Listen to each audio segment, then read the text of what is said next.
Nang dahil sa alitan, nauwi sa madugong pagpatay ang kinahantungan ng isang lalaki matapos pagsasaksakin at barilin ng mag-ama sa loob ng isang computer shop sa Tondo, Maynila. Sa kuha ng CCTV, makikitang kinumpronta ng dalawang sospek ang biktima sa loob ng computer shop. Nauwi ito sa mainit na pagtatalo hanggang sa barilin ng isang sospek ang biktima. Sinubukang pang magtago ng biktima gamit ang isang monoblock chair at sinubukang muling barilin ng sospek, ngunit nang hindi na pumutok ang baril, nilapitan na siya ng isa pa nitong kasama at pinagsasaksak sa leeg. Inagaw pa ng ikalawang sospek ang kutsilyo sa kanyang ama at muling pinagtataga ang biktima kahit nawalan na ito ng malay.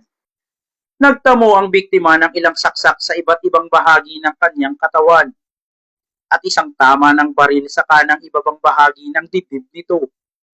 Idineklarang dead on arrival sa Gat Andres Bonifacio Memorial Medical Center ang biktima, isang araw bago ang insidente. Tinangka umanong saksakin ng biktima ang anak ng sospek at ipinatawag sa barangay.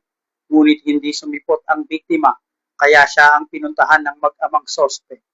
Kasalukuyan namang nasa kustodiya na ng Manila Police District ang mga suspect at nahaharap sa reklamong paglabag sa Article 248 of the Revised Penal Code o murder. Mula dito sa Manila Police District, ako si Police Staff Sergeant Lionel Morpon, alagad ng batas, tagataguyod ng Balitang Pulis.